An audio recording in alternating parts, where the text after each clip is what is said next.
É que é inusitado, né? Isso É aí. inusitado, né?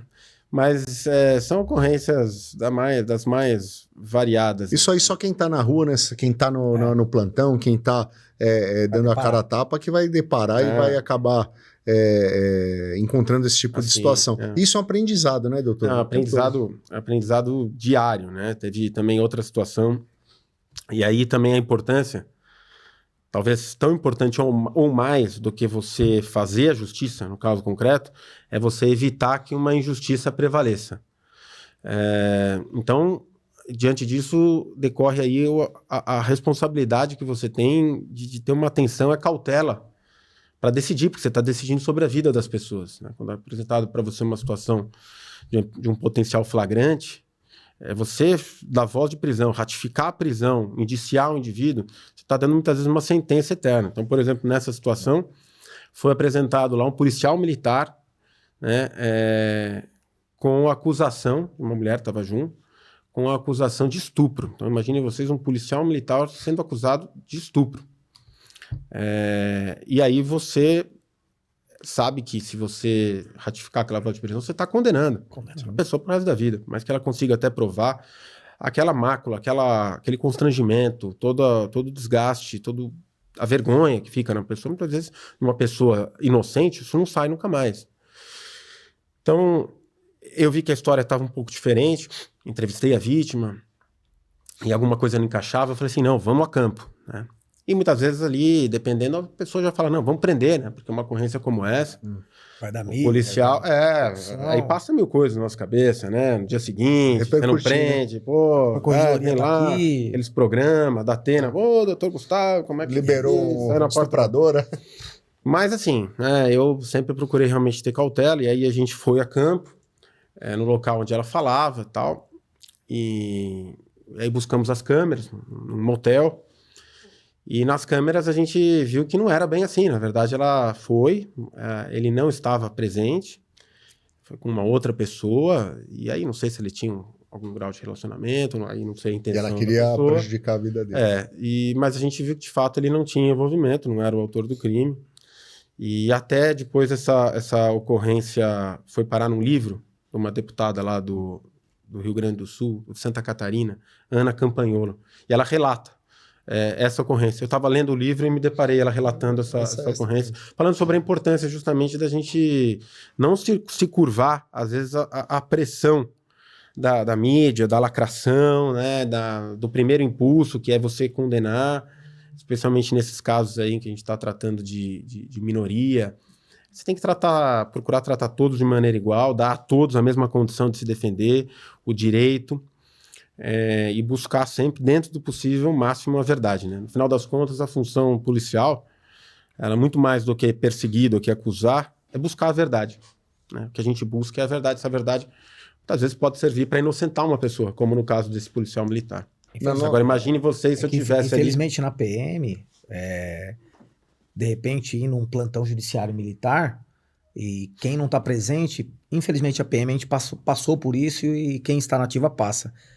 Primeiro fala assim, prende, depois a gente vê o que vai acontecer. Então isso aí é o que o doutor falou. Né? Isso aí pode sujar a reputação de um inocente. O senhor não acha sobre isso? O senhor não acha que... Dá pra imaginar, né? Um dia de prisão na vida de um inocente ninguém é algo inimaginável. Que o crime de estupro, ele precisa evoluir muito. Como já evoluiu? Quando nós entramos na polícia, o estupro só era cometido contra mulheres. Né? Então a lei já foi mudando, e o senhor não acha que assim, ainda é frágil essa lei? Por exemplo, qualquer mulher que chegar, o que o Adriano falou, principalmente no ambiente militar, policial, já vi vários casos que discussão de namorados, ela vai lá e fala, me estuprou. Até provar que não é isso, né? E muitas vezes já o casal se relaciona durante um tempo, e daí fica difícil, e muita gente cai na cadeia sem essa possibilidade de defesa. O senhor não acha que esse é um crime que ainda vai mudar muito, ainda tem que ser muito bem estudado para poder ser aplicado corretamente? Olha, eu acredito assim que toda a nossa legislação penal, ela merece ser revista, ser endurecida, de uma maneira geral, as penas. Vou pegar um crime como estupro, É até complicado para nós policiais, diante de uma situação como essa, de um estupro real, por exemplo, a gente manter a frieza, né? E a gente tem que buscar isso. Quando a gente está ali, a gente tem que separar o ser humano da função e exercer a função com frieza e racionalidade. Senão você vai, provavelmente, fazer justiça com as próprias mãos. Não é para isso que a gente está lá.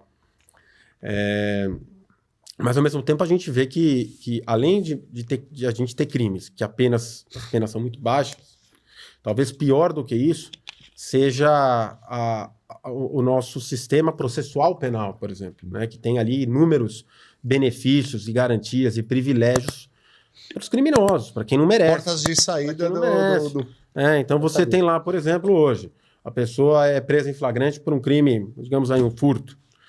A chance dela são dados inclusive oficiais, né, do primeiro trimestre, dados da Secretaria de Segurança Pública, quase metade das pessoas presas em flagrantes por furto e receptação, quase metade saíram para as ruas no dia seguinte. Foram postas em liberdade na audiência de custódia. É a distorção. Então aí você tem já essa audiência de custódia, que a chance da pessoa cometer um crime, ser colocada em liberdade, já é grande. Se ela não for colocada em liberdade, ela vai responder o processo, vai ser presa preventivamente. Presa preventivamente, ela ainda é inocente até que se prove o contrário. Então ela vai ter todo o direito a todos os recursos de defesa, e tudo bem, assim que tem que ser. Vamos supor que lá na frente essa pessoa seja condenada. Finalmente ela é condenada em primeira instância. Ainda ela pode, no caso do crime como furto, por exemplo, ela pode já de imediato começar a cumprir no regime semiaberto, que na prática muitas vezes é o regime aberto. Aí ela vai ter, ela vai cumprir uma parte um tempo da prisão, depois ela vai ter também o livramento condicional, vai ter a suspensão condicional da pena. E as prescrições.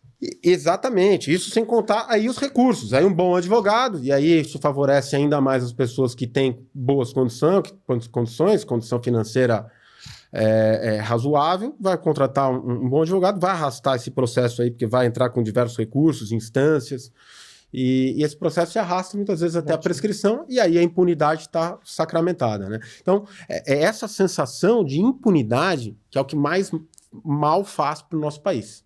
É isso que a gente tem que lutar e combater com todas as nossas forças, porque um país onde reina a impunidade é um país onde vale a pena você cometer crimes, vale a pena você ser um delinquente.